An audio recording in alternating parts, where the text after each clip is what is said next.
Hello भाई, जय श्री राम, जोहार। तो आज हम लोग अपनी गाड़ी के बारे में डिस्कस करेंगे। गाड़ी जब भी नई लेने के बाद कुछ समय ऐसा आ जाता है कि वो गाड़ी पुरानी होने लगती है, कुछ कुछ उसमें प्रॉब्लम्स आते हैं। तो मेजरली हम लोग आज डिस्कस करेंगे 4 से 5 पॉइंट्स के बारे में। 4 से 5 पॉइंट ऐसा है जो गाड़ी में एक मतलब 4 से 5 ऐसी चीज़ें हो जाती है जो गाड़ी में समय के साथ वो घटती है। उसका काम का मतलब उसके बारे में उस पे अपडेट करना जरूरी होता है। तो वही सब चीज जो है, जो 5 पॉइंट हम लोग आज डिस्कस करेंगे। तो चलिए शुरुआत करते हैं हम लोग अपने पहले पॉइंट से। तो पहला पॉइंट में हम लोग मेंशन करते हैं टायर के बारे में।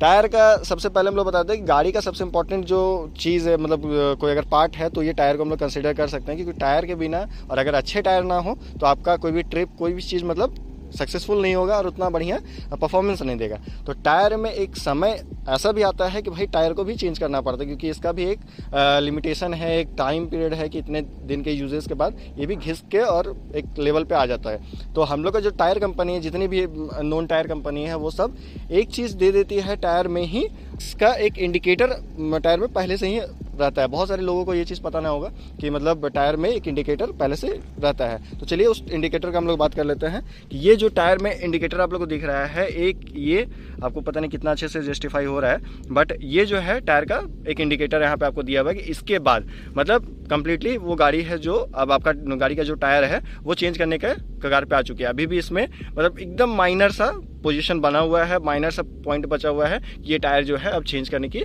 बारी आ चुकी है।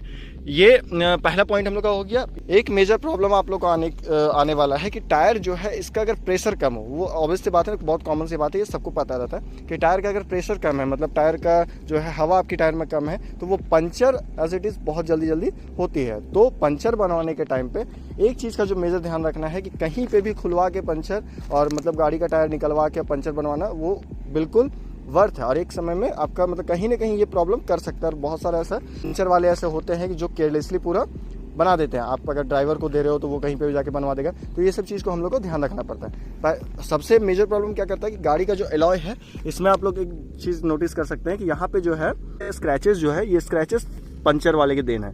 जो भी स्क्रैचेस इसमें दिख रहे हैं एलॉय में, ये स्क्रैचेस पंचर वाले की देन है। मतलब जब भी वो टायर निकालते हैं या फिर कोई मेजर अगर पंचर हो जाता है तो उसको खोलने के लिए ये सब प्रॉब्लम करते हैं।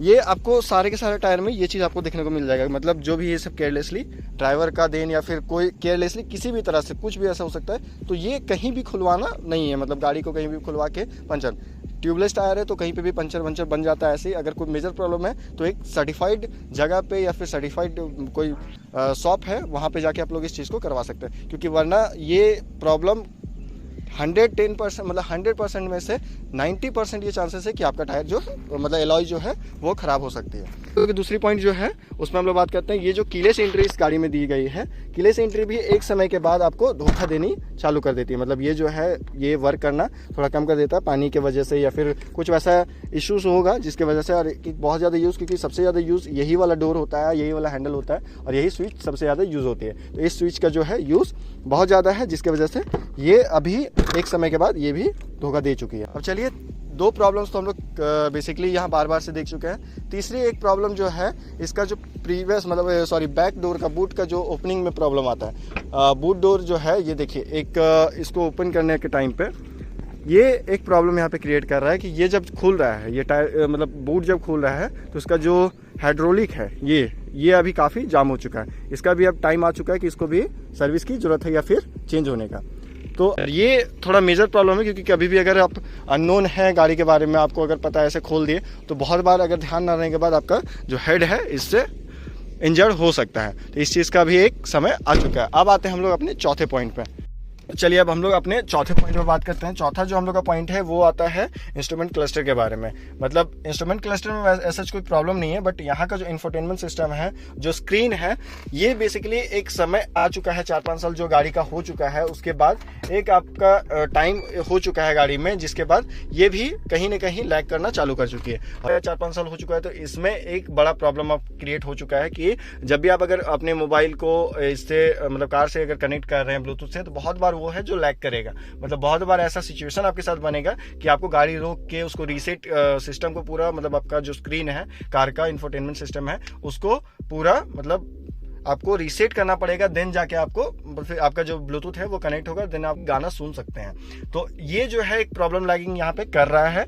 दूसरी जो बात आ जाती है सबसे, स्टीयरिंग में जो है साउंड का कंट्रोल आपका और आपका डिस्प्ले का कंट्रोल कुछ कुछ यहाँ से होना चाहिए। तो इसमें बहुत बार ये लैग करेगा कि गाड़ी जब आप चला रहे हो तो ये आपका जो साउंड का वॉल्यूम बटन है, म्यूट और अनम्यूट मोड, ये सब का जो बटन है वो कभी कभी लैग करता है। जैसे अभी तो बहुत प्रॉपरली काम कर रहा है, मतलब इसमें कोई दिक्कत नहीं कर रहा है, बट कभी कभी ऐसा लगेगा कि मतलब ये जो सिस्टम है वो काम अच्छे से नहीं करता है।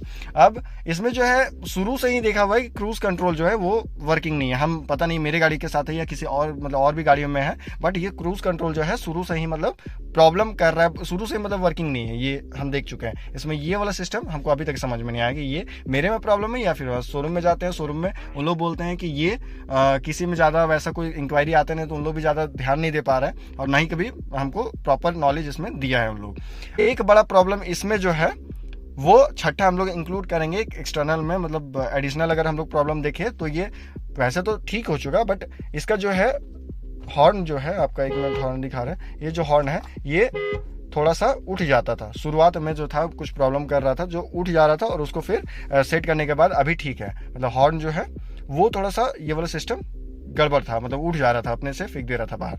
ये वैसे तो कोई प्रॉब्लम और नहीं है, बट गाड़ी है पुरानी हो रही है तो कुछ ना कुछ अपडेट मांगेगी, कुछ ना कुछ उसमें सर्विसिंग की जरूरत पड़ती है। ये सब जो है लॉन्ग टर्म सर्विस है, मतलब आप अभी नहीं बोल सकते हैं कि ये सब जो गाड़ी है आपका परमानेंट एक ही जैसा चलेगी, कुछ ना कुछ तो लगेगा कि गाड़ी और घर इतना भी हम लोग का जो है पुराना होते जाता है, उससे इमोशनल जो हम लोग का कनेक्शन है, कनेक्टिविटी हम लोग का बढ़ते जाता है। तो गाड़ी अब हम लोग का एक टाइम अब आ चुका है, इसमें जो इमोशनल कनेक्टिविटी हम लोग का बन चुका है। तो इसके बाद ये सब में अपडेट का जरूरत पड़ेगा, अपडेट करना होगा और भी ऐसे वीडियोस देखने के लिए, क्योंकि सेकेंड हैंड गाड़ी जो है वो अब हम लोग बहुत सारा आदमी जो है उसको प्रीफर नहीं करता है, क्योंकि कहीं ना कहीं ठकाने के बारे में और कुछ भी प्रॉब्लम्स के बारे में सोचने की वजह से। तो हम लोग सेकेंड हैंड कार्स के बारे में भी कुछ कुछ वीडियो अपलोड करेंगे, वो सबको देखने के लिए चैनल को सब्सक्राइब जरूर करें, लाइक करें, कमेंट करें। और कमेंट में ये चीज़ जरूर बताएं कि कुछ अगर गाड़ी में या फिर हम लोग को इन्फॉर्मेशन देने में अगर कुछ हम लोग से मिस्टेक हो जाती है तो उसको अदरवाइज ना लीजिए। और बस हम लोग एक फ्रेंड है, एक फैमिली है, तो इस फैमिली को और ग्रो करना है, तो उसके लिए चैनल को सब्सक्राइब कीजिए, लाइक कीजिए।